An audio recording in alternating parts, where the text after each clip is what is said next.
2 minutes is a long time in the podcasting world, JP Mason. I'm Paul John Dykes. Welcome to Thursday's edition of A Celtic State of Mind. Apologies for that slight delay. There was a little glitch in the system. We were both waiting to go live, but there was a wee glitch. But apologies for that. JP Mason, last time I spoke to you, we were talking about a couple of big games coming up.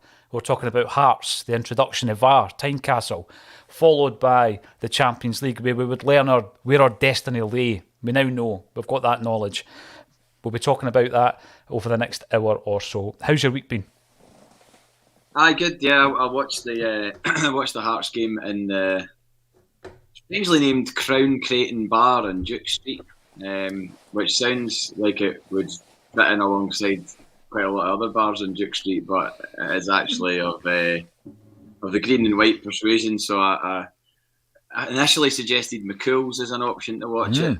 And I remembered that the last time I watched a Celtic Hearts game at Tynecastle in McCool's was the day that we lost the 69-game unbeaten run, 4-0. Yes. Yes. I'm very superstitious about things like that, so I was like, no way, not watching it there. So my mate Chris suggested the Crown Creighton. So it's actually a decent wee pub. It's just kind of reminds me of being in a pub in West Lothian in the 90s or something like that. You know, there's no bells and whistles. I think there's still a jukebox. Talking in pubs. Did you see the latest video edit of a certain birthday party in a Rangers bar? Yeah. And then she's looking about, and then it's that classic bar, which is like the Star Wars bar, isn't it? Unbelievable. Spaceport, aye, yeah. It's superb. Sneak it out. Bam Selig's done another great job. Another classic. And I want to know who he is. Who is he? Or she? Who is he or she? They are definitely very talented indeed. Very talented. Aye, but the game was a weird one. And if you remember last week, we spoke briefly at the end of the show, and I said we're going to get a tough game at Tynecastle. We always do. I remember vividly saying they hate us, and they do. So they managed to, despite all their shortcomings and injuries and poor form and everything else, they put together a performance against us. And at one point, it was looking a bit shady at 2-1 down. You know, you're looking at it thinking, is this going to be a game where we come unstuck? But I thought Aaron Moy was excellent. I thought he was, really contributed. But his shot for the Maeda goal and his cross for the Giakoumakis goal, his cross for the Ralston goal that was mysteriously disallowed. Still don't get it. I've watched that back. I actually said at the time to Chris, I went, well, look, he's giving it for the tug on the shirt from Giakoumakis. And then it turns out that it's not for that, it's for what happened after that, which isn't even a foul. The guy just falls over. Totally mental. But and then obviously the handball, Stonewall. Absolutely. Absolutely. How anybody could watch that and not say that's a penalty, I have no idea, including Michael Stewart, which I think disappointed in him. I alluded to that in one of the shows, saying Michael Stewart normally is pretty balanced and fair, and you didn't get that from him. One of the sources I would have expected it to come from. So and then absolutely delighted for Greg Taylor getting that winner. And superb. Scenes of bedlam and the small pocket of fans that were there at Tynecastle, and you could just see how much it meant to him. Because he's deserving of a goal like that, and to celebrate like that, given his performances since arguably the turn of the year, rather than just this season. He's been excellent, and for a guy that his Celtic career stuttered to a start, if that makes sense, or stuttered to start, being kept out of the side by players playing out of position and things like that, and you just didn't know whether or not he'd made the right move at points, and you were thinking, is he just going to disappear down to a championship club or something like that? But he's really, really come of age and become one of the first names in the team sheet. He has. So Tynecastle was what it was. We got the 3 points. which were a big 3 points in what happened later on in the day. And then Tuesday, so disappointing. So disappointing. Purely because I think it's the worst we've played at home in the 3 games. Yet we got a point. Yeah, yep. Do you not think that? Oh, yeah. I mean, I think in terms of the clean-cut chances created, JP, very, very little created in the first half. And even when you look at some of the chances we did create, I know that Kyogo had that one-on-one, should have done better. But, you know, in the previous games against Leipzig and against Real Madrid, there was a whole host of chances that you could reel off. And I don't think it was quite like that. And again, with regards to that particular game, you know, I went into it with a sense of positivity, but after the game, as disappointing as the result was and where it leaves us in terms of our European aspirations, I tend to look at the whole campaign. And I know that some of the comments that have been made this week by the likes of Carter Vickers around where we are and how it's going to galvanise us and we're going to get stronger, I tend to be taking that, and not because I've got green tinted spectacles on, or, you know, I'm in this kind of frame of mind where I don't want to criticise the club. But on a Celtic State of Mind, we have criticised the club, we've criticised the manager, the players, the boards, where we felt it's necessary. I just don't think that this campaign is worthy of criticism. I think what we'll do, and we'll do it today, is we'll look at what can we do better, what are we expecting next season. So there is an airy positivity around it. Just a few of the things you mentioned there, the first one being Aaron Moy. Do you still think he's on a bit of a short leash, you know, with Celtic fans, though? Because it's almost as if, right, I thought he played well against Hearts, right? But he misses a good opportunity. He missed a good chance. And it was like, you know, you see the comments coming in on our streams and on social media, and it's as if, you know, people want to be proven right. A lot of people want to be proven right for saying he was a bad signing. Because if you take into account he had that bad miss, overall he had a very, very good game. What do you think the relationship is at the moment with Moy and us as Celtic fans as a whole? Well, me personally, I'm aware that our bread and butter, our meat and drink, whatever you want to call it, is domestic football. We have one European game left. It doesn't mean anything now, which is a bit unfortunate because I'm going and I was hoping that it was going to maybe have something riding on it, but it's not. And, you know, to be honest, I'm just looking forward to getting away to see Celtic in Europe again for the crack, regardless of the scenario or the circumstance. Not seen Celtic away in Europe since Copenhagen, February 2020, on the cusp of the meltdown that happened in the world. I remember being in Copenhagen and just there being this kind of like foreboding atmosphere that something bad was coming, but how bad it was going to be, we didn't quite know. So yeah, I'm looking forward to that. But with regards to that's the thing, everyone's going on about players aren't good enough for Champions League level. Of course they're not good enough for Champions League level. They've not played consistently in the Champions League. The predominant amount, I mean, how many games have we got left in the league to play now? What, like 20, 28, 29? I don't know. I didn't look. I meant to look for the purpose of this chat because I knew you would ask this.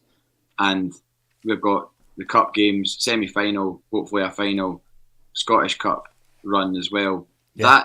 That is the bulk of our season. So if our players are good enough at that level, including Aaron Moy, then what's the problem?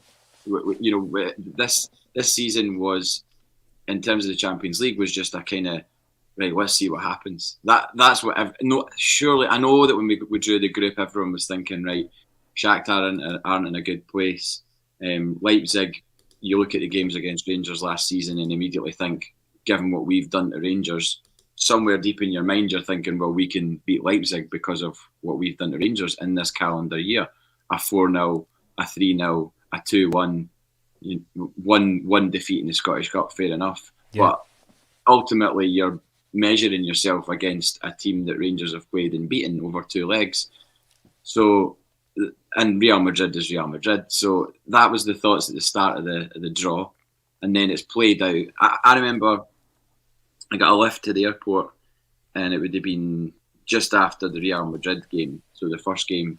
And the person that was giving me the lift said, how many points do you think we'll get in the Champions League? And I remember sitting in the back of the car and I went, I think we'll get 4 points. That's what I said. I said 4 points. And those 4 points were based on a home win against either Leipzig or Shakhtar, and an away draw against either Leipzig or Shakhtar, because I didn't think we'd get anything against Real Madrid. Yeah. What we didn't bank on was Shakhtar doing as well as they've done. Because if you look at the other group, Rangers have got a very slim chance of qualifying, but they're sitting on 0 points and minus 19 goals.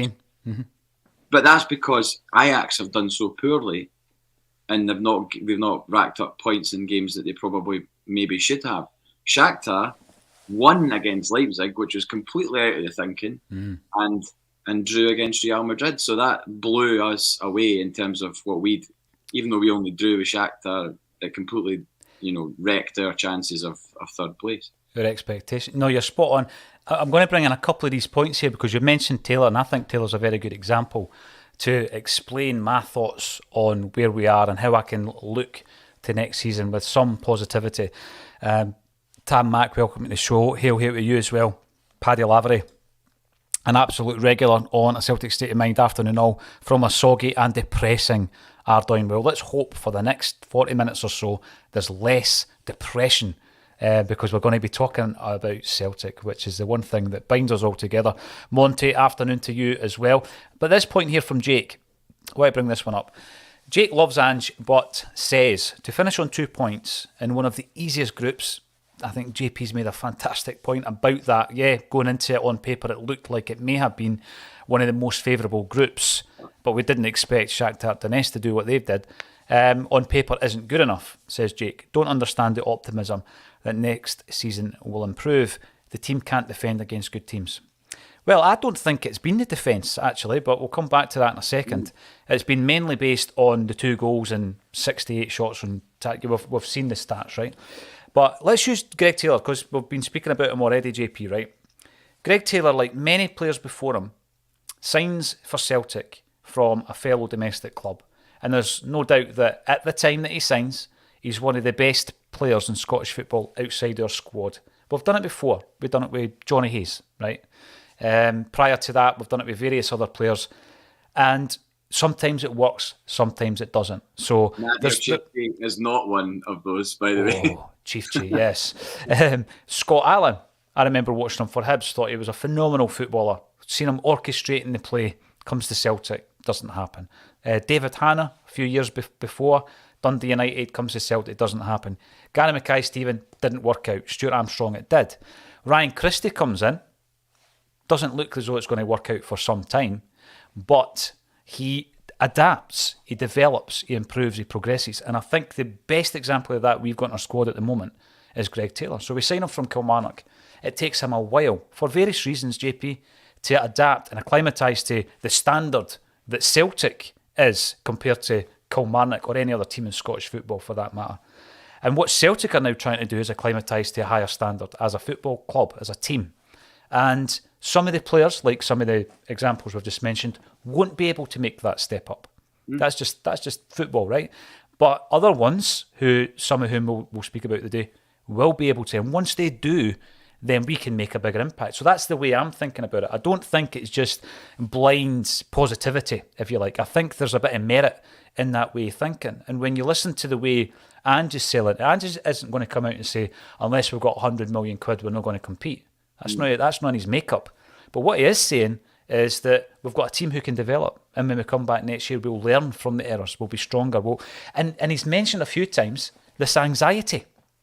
We don't really take that into account. We just think if you're playing for Celtic, you're playing at that level, you've got to be tuned in. And if you get a chance in front of goal against Real Madrid, put it away. But what's been proven this season, Abada, a guy who's scoring hat-tricks, etc. against Real Madrid, froze. Maeda, simple chance. If that's against St Johnstone, is he putting it in the net? Probably. But there's an anxiety. And it's not an attitude, but it's a mentality that Ange has spoken about time and time again, JP. So I think, to go back to the previous point, that's where I think the positivity comes in. Albeit, if the same thing happens next season, then you start questioning it. You say, well, what have we learned? Right. But based on this season, I can look ahead, and I think it's logical to suggest that there's players who have got, let's say, 5 or 6 games under the belt this season in the Champions League, and that will help them to improve and progress and meet that standard next season. Well, I mean, just before we came on air, I thought of a Kev Graham analogy. It's like going to buy a cabinet for IKEA, eh? And you build the cabinet, and you maybe get a few of the screws in the wrong place, eh? Maybe the door's on the wrong way round. But then you go and buy it in a year's time, you get it right, eh? It's a bit straighter.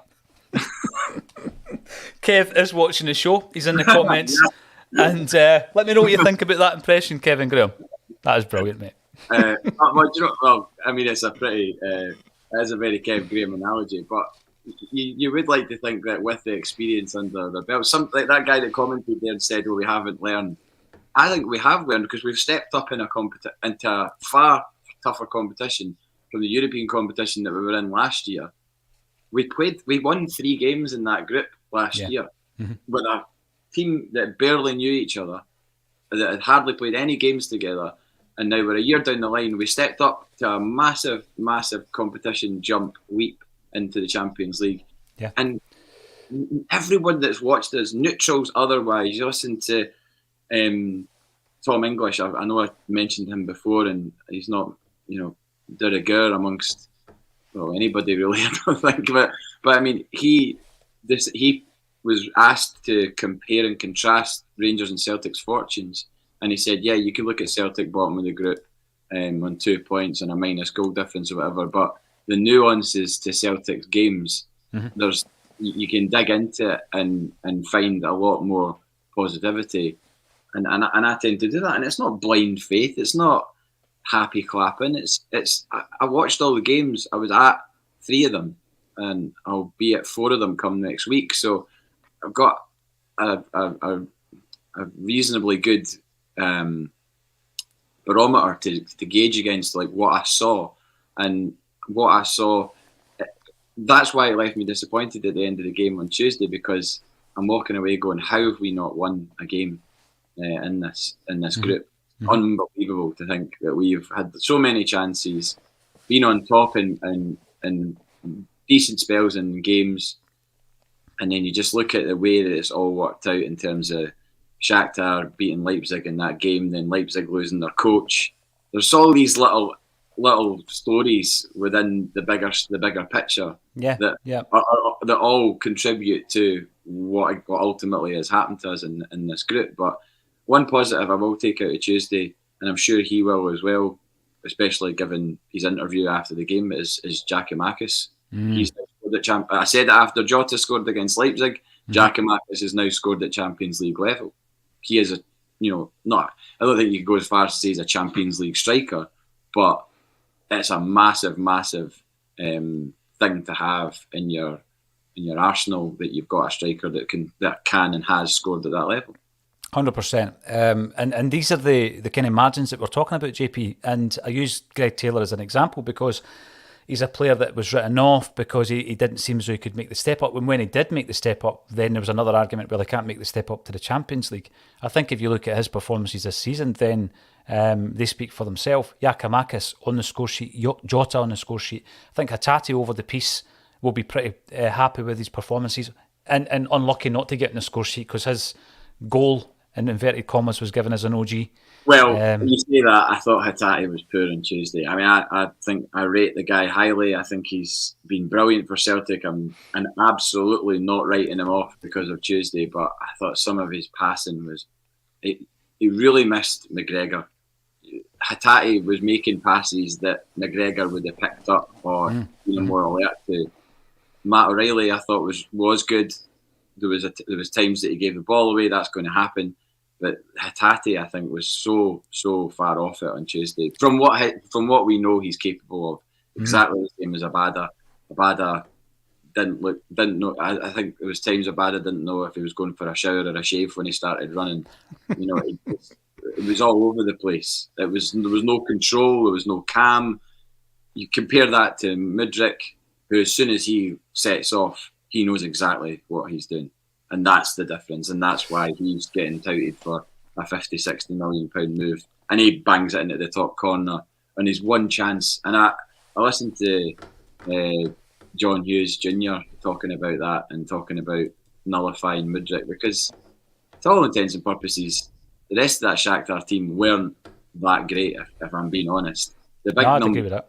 The big number 2 they had up front looked like a right back playing up front. I mean, that attempt that he made to try and chip Joe Hart, where he just ended up hitting it along the ground. I mean, that was embarrassing. That was poor. It was really poor. The guy that missed the sitter, another example of, not lack of clinical finishing. You would expect a team at Champions League level, regardless if it's a substitute or a first team start, you'd expect that guy to absolutely bury that, especially against us. How many times have we seen a horrible, horrible goal like that just comes from nowhere, and it's just a square pass and then a rattle into the net, and then he's off to celebrate with the fans in the corner. I mean, I've seen it a million times. I know. But that didn't happen, and that proved their kind of weakness, and then it showed the strength of Mudryk, because he was just. I mean, as soon as he set off, and then when Carter Vickers went in and missed, I was like, "Oh no, here we go." But I don't. People have been blaming Juranovic a bit. I don't know if you can blame Juranovic. I thought he'd done pretty well, because if you're the right back and you're up against Mudryk, and a massive part of his game is the strength of his running. What Juranovic has done is he's brought him inside. So he's brought him inside so that the likes of Carter Vickers, etc., can back him up. I think he done really, really well. His positional play on that occasion. It's just that once again, JP, we were up against a supremely talented footballer who, it'll be interesting. I was looking at the 3 teams we've come up against. It'll be interesting to see in the next 3 to 5 years what he does in his career. I mean, he's 21 years of age. He looks like an absolute beast of a player. I think when we came up against Vinicius Junior at Real Madrid, I thought he looked like a special talent, only 22. And then the other one was Nkunku, who will probably leave, if not in January, then certainly at the end of the season for massive transfer fee. So these 3 players are just 3 examples of what you're up against. Very supremely talented footballers. And I thought that actually, people might laugh because but your man Mudryk scored twice against us, didn't he? He scored in the first game as well. So people might say, well, Juranovic has been a failure. But if you watch the head-to-head over the 2 games, he did very, very well. Other than those 2 moments, he done very, very well. And people may say, well, that's the 2 moments that you really need to make a difference. We can be very, very harsh. I think there's been some harsh criticism. You spoke earlier there about the pundits coming out. Those who are worth their salt, those who can offer a balanced opinion, are saying, you know what, there's a lot here for Celtic to work on. They weren't miles off it, JP. We didn't go into a game and get absolutely cream-pied, 7-1, 6-0, whatever it may have been. That didn't happen, right? So that's what I'm taking away from it. And then, and I'm going to bring him up again, Jason Cundy, right? So he has called Celtic 4th tier. Now, what I'd love is a head-to-head between Jason Cundy and Colin Murray.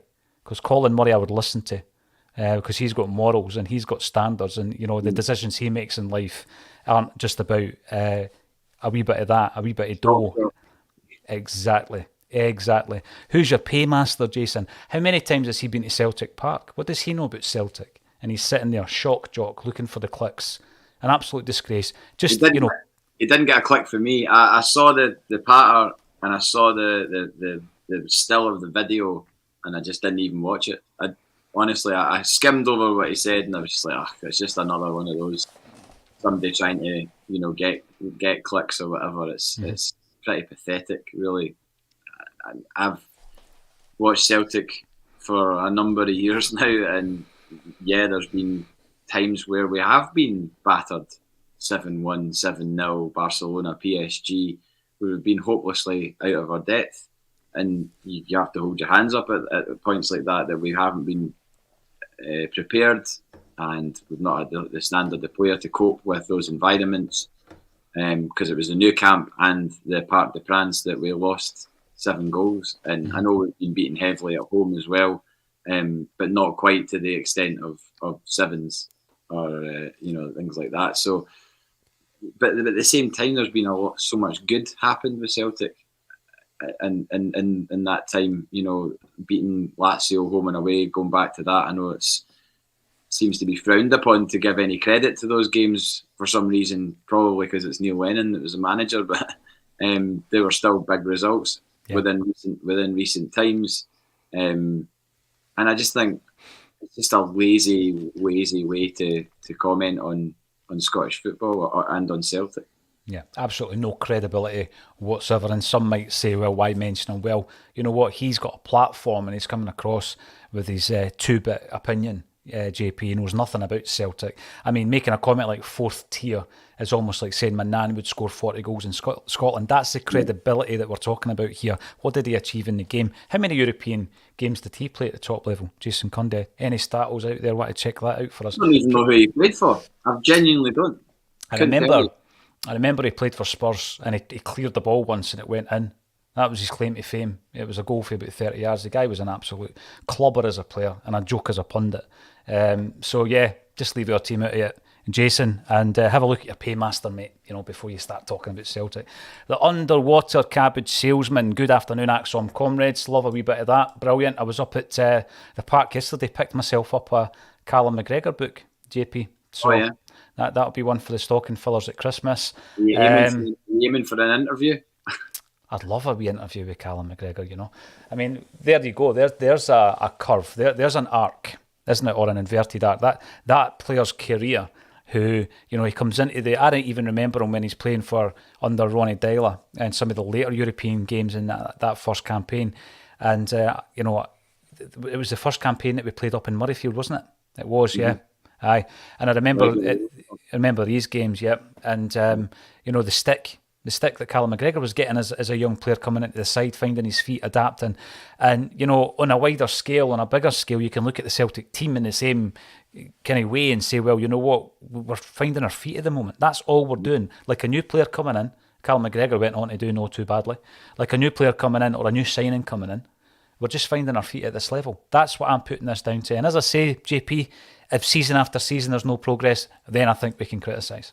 Yeah, I mean, that's 100%. If we are in the Champions League, or if we're fortunate enough to be in the Champions League next season as a result of retaining the title, then yeah, obviously draw dependent. You have to make allowances for who or what we may get in the draw when it happens, but you want to see a progression in the team by that point, and I think there will be, and I don't think that's blind optimism. I think there's obviously areas of the team that need strengthened. Where would you say where we need to strengthen? Up top, straight away, up top. You want a backup, JP. We were talking all about, the injury scenario, and there's been a couple of occasions recently where Giakoumakis is kind of, held onto the hamstring and all this stuff. And you get a bit concerned at that. Not because, and we'll come on to Kyogo, but not because I don't rate Kyogo. It's just that, loss of form, an injury, and you really are up against it. It's centre half at the moment and centre forward. I'm quite happy in most other areas of the park, if I'm being honest. People criticise Juranovic. I think we've got two very, very able right backs. Same on left back. Taylor's the first choice, but Bernabei's looked good. We've got 4 centre halves. I think we need another one because loss of form and injury, we've seen that. And in the midfield, I think that, there's players on the fringes there that, you can use maybe David Turnbull for an example. Ideguchi, we don't know enough about. McCarthy, he can come in and do a certain job. Do we really? And Abligor, apparently that, Oliver Abligor, we don't know what he can do yet. So I don't think we need to strengthen these areas. But if we go into the January transfer window and we bring in a centre half and a centre forward, I will feel as though we've done good business. I really do. But I do expect a few of the fringe players to leave as well. Turnbull and Moy got slated for their performances the other night when they came on. I don't really know if I would have expected a Turnbull coming back from injury, playing his first game in however long, in a game of that level and that intensity. I don't know if I would have expected him to be the difference. And Aaron Moy, when he's come on in the past and made the difference in games at that stage, it's not really been as an attacking threat. You're not looking for Aaron Moy to be pinging crosses in from the right-hand side. I would be looking more for Moy to sit a bit deeper like he's done in other games having said that, obviously he did do the business in a forward sense against Hearts at the weekend, but it's a world of difference between Hearts and Shakhtar Donetsk, and Aaron Moy hasn't played consistently at Champions League level I don't think Aaron Moy was signed for Champions League football. I think he was signed for domestic football. And that's, again, where we'll play the majority of our games this season. After next week, there is no more Europe. So you're looking for... If Aaron Moy consistently produces in domestic games between now and the end of the season, whether it's cameos for the last 25 minutes, whether it's starting games like Tynecastle or whatever, how could you possibly say at the end of the season that that's not a good signing? How could you possibly say that? That's madness to say that it's not. I know the contributions there for all to see, and I think even with his assists and second assists in recent times, he's been involved in quite a few goals, JP. So, again, I'm going to go back. You made the point a couple of weeks ago. Sometimes an opinion is made, and folk just hold on to that opinion rather than saying, "Oh, you know what? I've changed my opinion about that guy." Because due to the evidence that you see in front of you, which is what we do all the time. There's so many tweets that I saw. I was muting accounts left, right, and centre, just going, "Nah, don't want." If that is your opinion and that's what you want to say about a Celtic player, and be so derogatory as well towards them, I'm not having it. I really don't. And by the way, last week I never got time to reply to a comment, but there's a comment in the YouTube comments, 2 quite lengthy comments having a go at us for seemingly saying that we needed a right winger and a centre half. And this guy, whoever he was saying, "Oh, well, I said we've got James Forrest and Mikey Johnston in the building." I don't. If you go watch back anything I've ever said about James Forrest, I've never said James Forrest should be gone or anything else. No. In fact, I said about a month ago that James Forrest was capable of producing a big moment in this season that would matter. He came on, we started the game and scored a hat-trick. If you wanted to suddenly start classifying games as being, "Oh, well, that was just against Hibs at home in the league." It's 3 points. It's 6-1 victory. It's a massive, massive game in the context of the season. It's not just a game at home against Hibs in the league. You can't just pick and choose what games you deem important or not important. Every game's important, and that game was massive because, well, it was 3 points for a start, and it got us a boost in the goal difference as well. It also kind of blew away the cobwebs, JP, because there was a few performances leading up to that, and a lot of people were doubting that we had that kind of momentum or the performances of the early season had gone, and I think Hibs blew away a lot of those doubts, and Forrest was a massive part of it. I know the performances last season by James Forrest were few and far between. However, there was still a big performance against St Johnstone in the semi-final with the League Cup, which was huge for Celtic. Winning that League Cup, again, you and I have spoken about this, how the importance of that League Cup last season was massive, right? Because amazing. The atmosphere of that final was up there with anything I've experienced, purely because it was the first Cup final post-COVID, and I think everybody has a new appreciation for, well, not just being at the games, but being at special occasions like Cup finals, because you go a couple of years without them, or you see one being played in an empty stadium, and us winning in an empty stadium, and how left out you feel as a fan to be sitting at home when Christopher Ayer smashes that penalty in against Craig Gordon, and you're not there, and you're not witnessing history being made, and it's horrendous. It didn't feel real. Well, we did it live.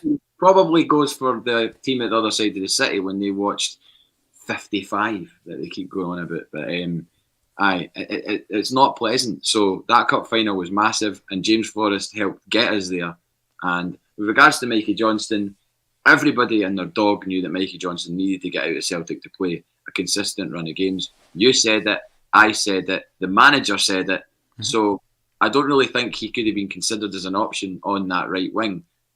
So, yeah, I think it goes to show that us saying that we needed the right winger was probably correct for competition, because if James Forrest isn't fit, where do you go at that point? Who are you relying on? You're talking about the unnatural kind of feeling of the game against Hearts, where we wrap up the quadruple treble. Even that's unnatural because it's wrapped up in a different season and everything else, right? Yeah, it was weird. But we were watching it here, and the way that we were watching it is Laura had dialed in, and Laura's stream, wherever she was watching it, was different to the one Lawrence and I were watching. We were watching it, I think, Sky or Premier, whatever game channel it was on. And so we were celebrating before she was. The whole thing was just absolutely fractured. And there was this feeling that when will we be able to enjoy that again? And that final against Hibs, we got there for a number of reasons, but Forest was one of those reasons. But that final against Hibs, like you say, the elation, the feeling of elation winning that cup was absolutely massive. But another thing I would say is it brought back memories of Wim Janssen's season. We had a massive task to stop the 10 that season, and I think there was a real momentum built from the League Cup final, winning that against Dundee United. I think that played a massive part in what we did that campaign. And I remember looking at the Hibs and thinking, well, we're never winning side again. And all these new players that have come in know what it's like to win a trophy for Celtic. And I think it held us in very, very good stead. But it actually leads me on nicely to talk about Kyogo. Because somebody tweeted, today or yesterday, I seen it today, 4 moments that Kyogo has had as a Celtic player. 4 moments of absolute supreme quality, JP. Yet, after the game the other night, Kevin McCluskey and I covered the game, there's people on here saying that he's a busted flush, get rid of him. I don't understand that. I just don't get it. In the same way you can react to the Hatate performance the other night and say, get rid of Hatate. Hatate got a decent ovation when he walked round the Jock Stein stand with his top off, and he looked disappointed with himself because I think he knew that he hadn't played to the levels that he knows he's capable of. I would not for a second write off Rio Hatate based on that performance. I was disappointed with his performance. I'm sure he was as well. I was disappointed with Kyogo. I think at times in that game, everyone was so excited about Kyogo and Giakoumakis starting up top together. I don't necessarily think it's the way forward for. I mean, time will tell. Maybe he plays that in a home game in the league, and we absolutely, run wild against somebody. That's a difference in levels, obviously. Mm-hmm. But I just thought at times Kyogo looked a little bit lost. Like he was dropping back. He was trying to make himself busy, but it didn't seem natural. I don't know, maybe I'm talking nonsense. That's how it seemed to me being at the game. I've not watched any of it back. I've not seen his stats. I don't know anything about the detail of his performance. I just saw with my eyes, him going through and goal when that ball was played into him from Giakoumakis, and straight away you're thinking, this is a goal. And I think it was you that said maybe, did he try and nutmeg him? Potentially. And the keeper just managed to get a leg on it or whatever it was. So, no, I've seen Kyogo do things for Celtic that are up there with Larsson Moravcik kind of territory. So absolutely no way would I say, oh well, he's not good enough at Champions League level this season, which he hasn't been. He's not passed muster for Champions League. You've got to say. I mean, I know he set up the goal for Jota against Leipzig. That's one moment. There's been so many other moments that he could have done better. Mm-hmm. But just like we're saying about the team as a whole, you'd hope that next season Kyogo comes back and goes again and wants to right the wrongs of previous games. Because I think Giakoumakis did that when he scored that goal, and then he had that shot, the absolute raker from like 30 yards or whatever. That was him sort of going, right, I know we've not been good, we've not been at it. I know I missed chances against Leipzig away, against Shakhtar away, and I know I kind of almost owe this support a goal. Mm-hmm. And he got it, and you saw the celebration. He's definitely full of beans, as the guy, when he's giving it that and sliding down. But he's entitled to that. When you score a goal at that level, you can kind of do what you want, can't you? I know. See, the thing again, before we go into Giakoumakis to finish off on Kyogo, I remember when he went on a really good goal-scoring run when he first came into Celtic, and the comment was made that he scores a lot of goals but he misses a lot of chances. And the difference being, and we all know this, you miss a chance in Europe, you might not get another one for the rest of the game. But in domestic football, we create so many chances that the likelihood is you will get another chance in the game to make up for it. Kyogo didn't, unfortunately, get another chance. But Giakoumakis leading into the game, JP, I was talking about how he's treated by the Scottish officials. So you've got a player there who is undoubtedly strong. I mean, the upper body strength that he's got, in terms of holding the ball up, he's the best that we've got, right? I don't compare the two players, but I used to think that the best player we ever had holding the ball up was you could just ping a ball to Samaras and you knew it would stick. And he was also brilliant at chasing the channels. He would always make moves towards the corner flag. He was brilliant at that. He was a very hard worker when he could be bothered. Giakoumakis, I think he's the best at the club at holding the ball up, buying a bit of time, laying it off.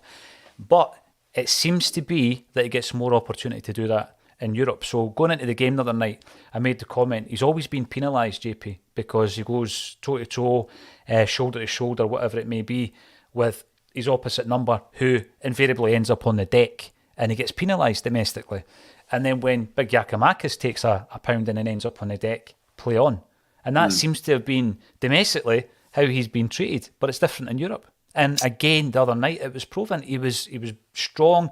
There was players coming second best, and again he won us a few. He was brilliant last season at winning us free kicks in Europe. Remember we said that because I said we need more from him than just to win free kicks.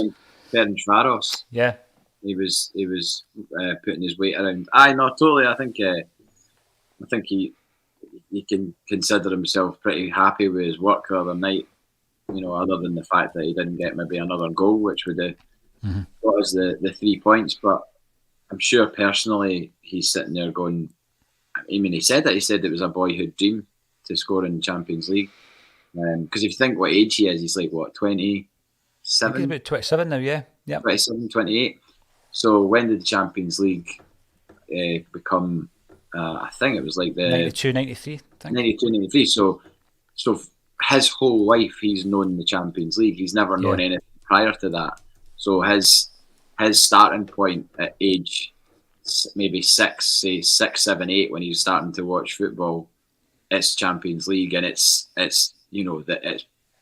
that time for the Champions League was unbelievable. Like late 90s, early 2000s Champions League, the level of player that he would have been watching, there was worldies all over the place. So his memory of that time will be crystallised like it is for me. I mean, we didn't see Celtic in the Champions League until 2001. It existed for nearly 10 years and we didn't see our team in that competition. We saw the other lot in it quite a lot and usually getting thrown about by the likes of Juventus and things like that, Del Piero and whatnot. And yet when we saw really, really great European sides win the tournament in that time, it was amazing. I vividly remember the early years of the Champions League and how excited you would be to watch it. Now, I don't really watch other Champions League games. I wouldn't.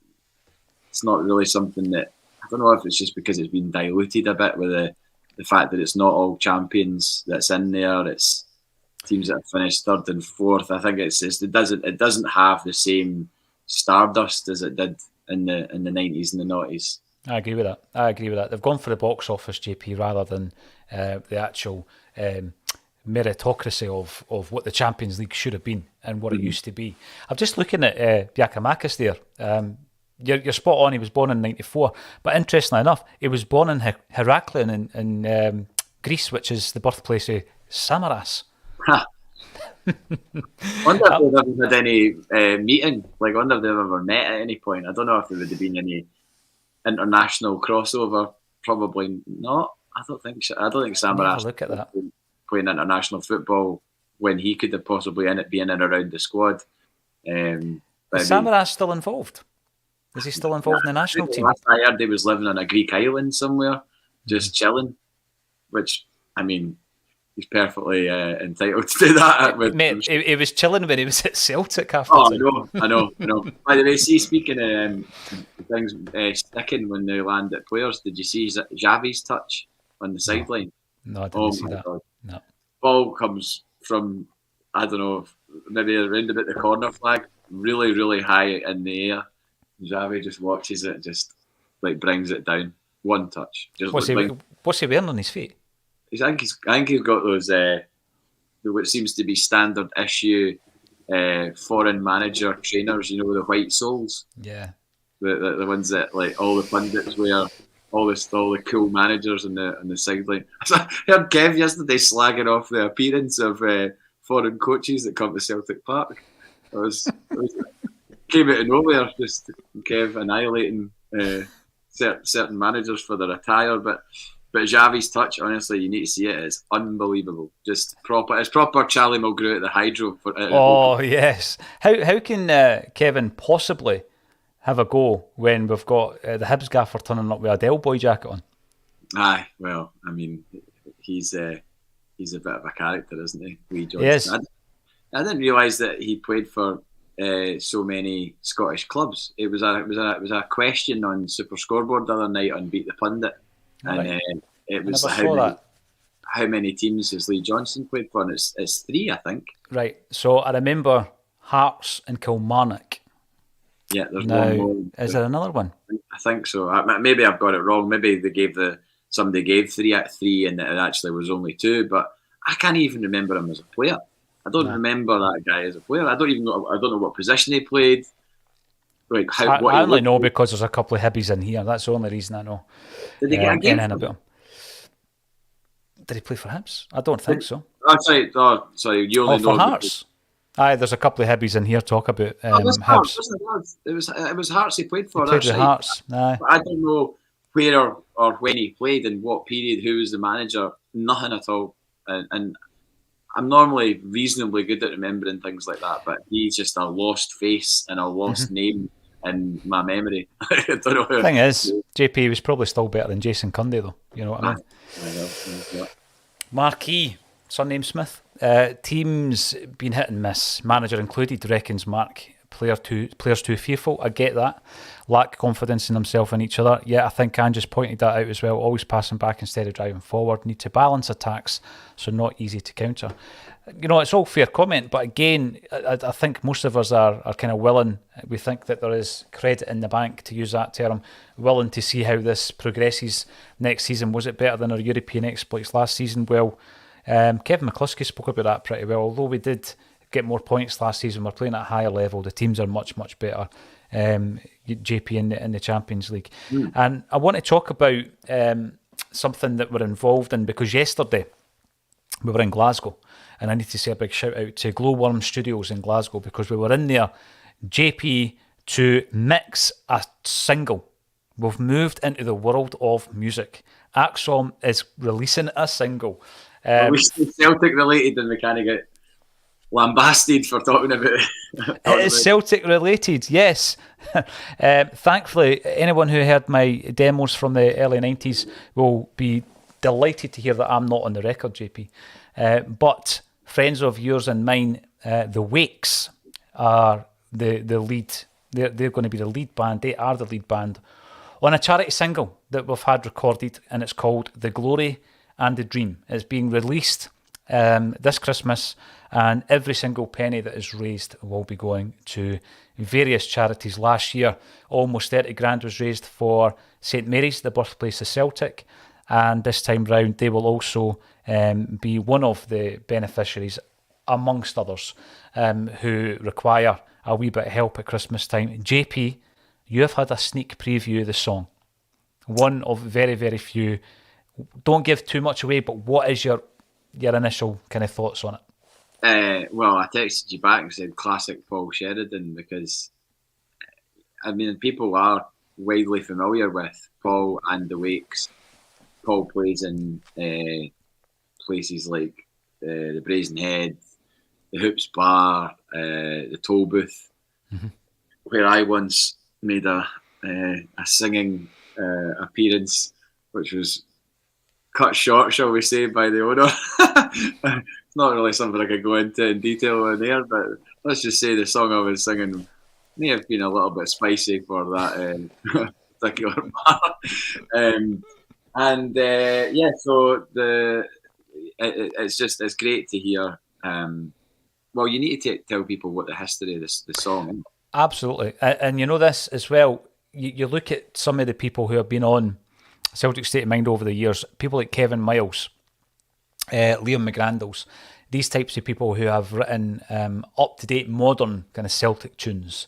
And I remember being up at Malone's one time before the game, and somebody else, Danny Kelly it was going through his repertoire, and within his set list, JP, was Kevin Miles's song, which hadn't long been released. And I thought it was amazing how that song had been taken into the Celtic songbook.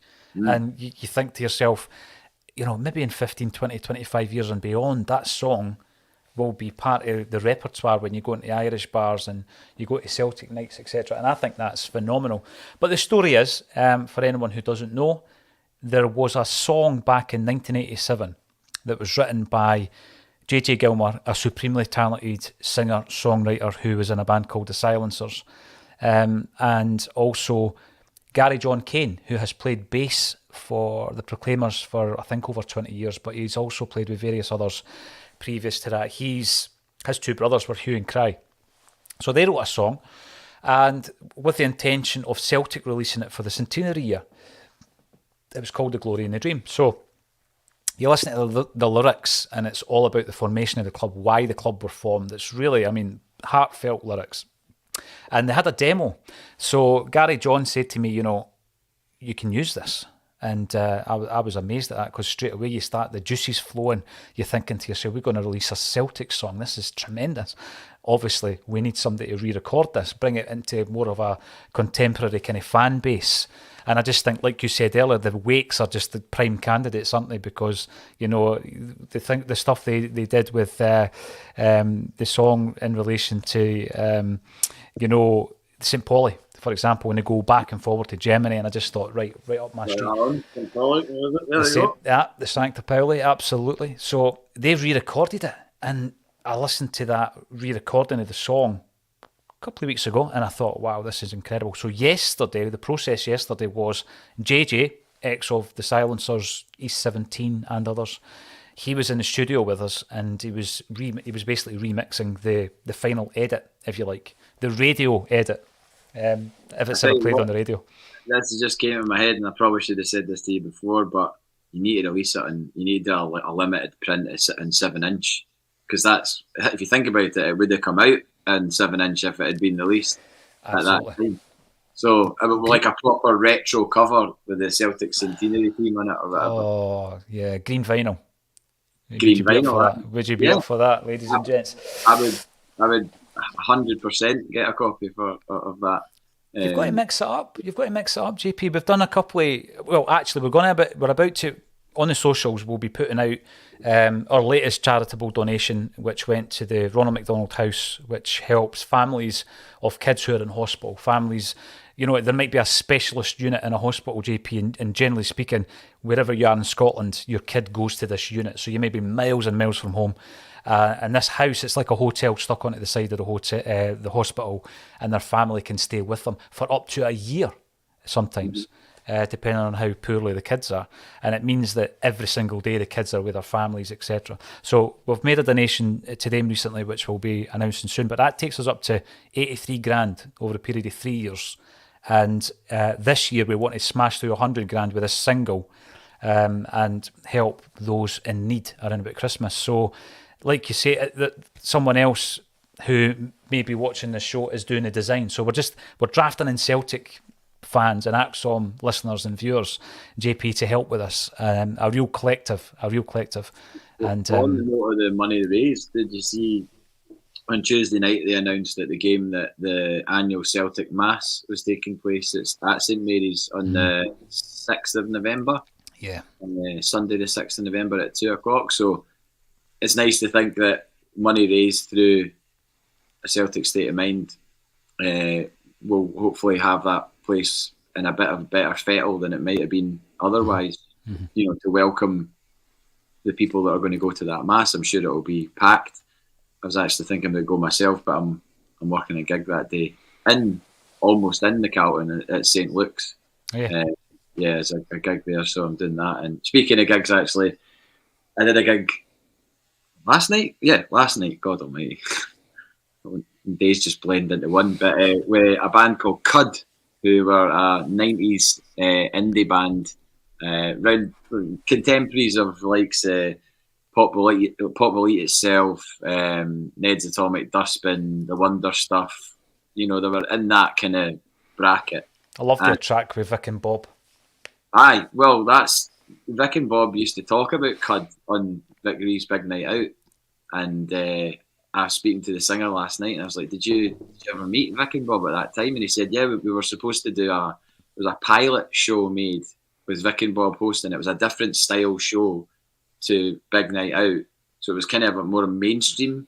Mm-hmm. And Vic wanted Cud to be the band, so Cud were invited to be the band, and there was a band called Denim as well, which is Lawrence from Felt's other band, and that was going to be the show, and then the show never aired. So there's an unseen pilot episode of a show for the BBC with Vic and Bob hosting and Cud as the band, and it never got aired. But madly, the tour manager Phil, who may or may not be watching right now, when he emailed me when we were doing the advance, he was like, "Are you JP for Celtic State of Mind?" And I was like, "Wait a minute, who are you?" And it turns out he's a guy from Leeds.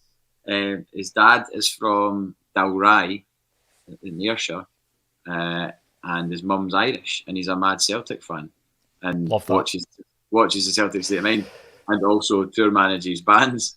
And so I met him last night for the first time, and really nice guy. So hello, Phil. Hello, Phil. And by the way, this isn't me saying, "Oh, well, you were noticed for being in a Celtic State of Mind," because I wouldn't tell this story if I had anything like an ego, because it makes me out to be a bit of a fud. Never mind Cud, right? So I was in Glasgow yesterday, JP, and I lost my car. I lost it. That can happen.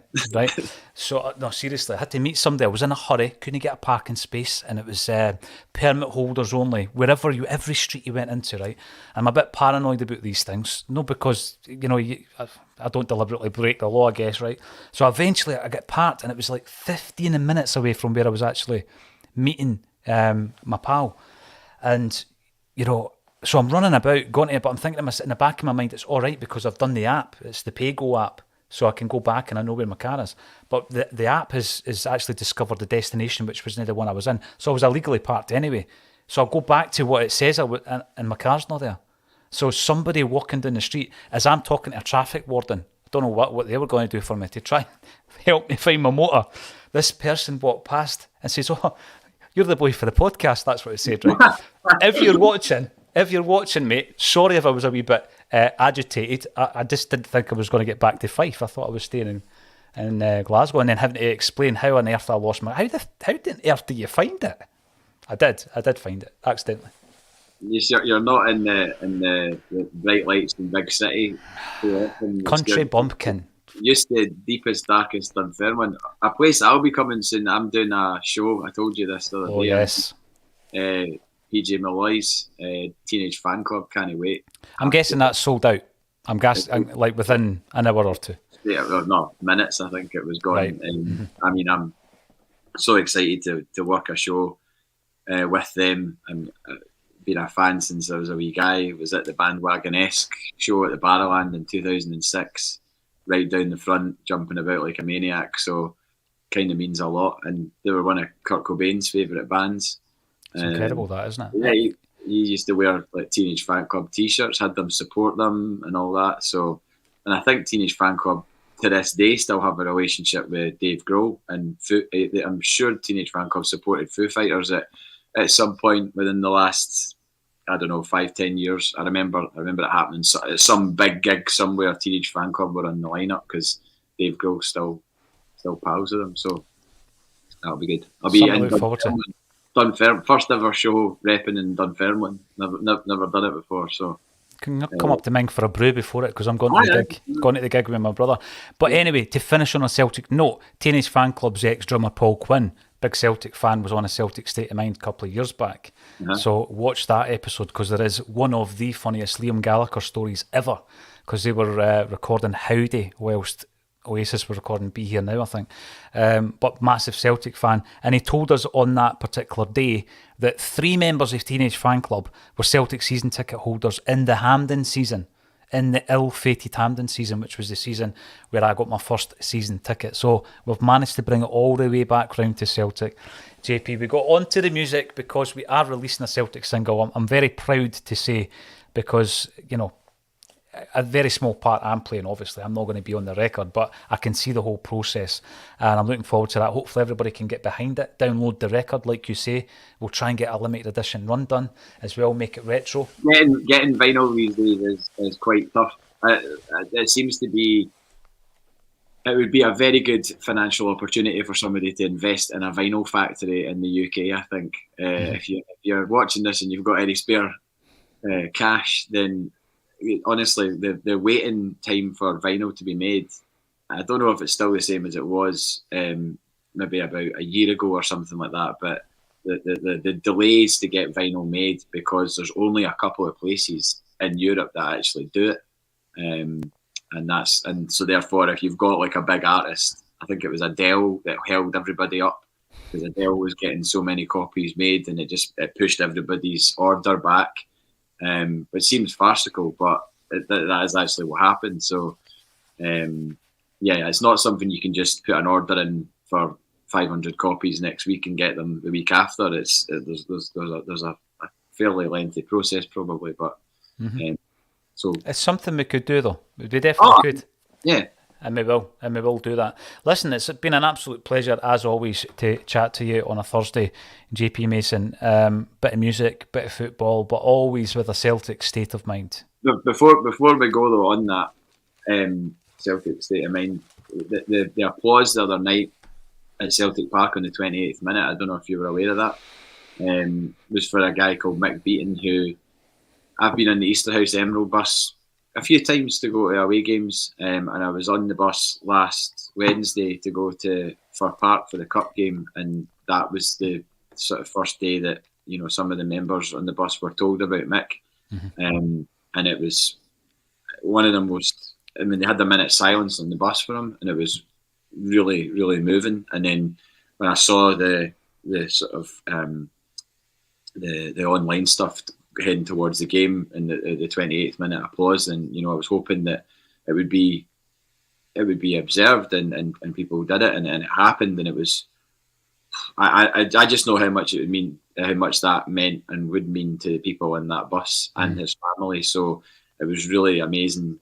to see that happen and to feel what happened within the ground, because I've applauded for people in minutes of games before, and they're just people that, you know, a Celtic fan, young or old, but when you've been on a bus with a guy and you know what they look like, and they're 28 years old and they've lost their life so tragically, it's pretty harrowing. So, and there's not so much that can be done at times like that, because what can you do when someone loses a life at that age? There's not really a right what you can do, but things like that, I'm sure helped the family and his friends on the bus as well. So I thought it was really well done by the support, because it was just really sporadic, and it felt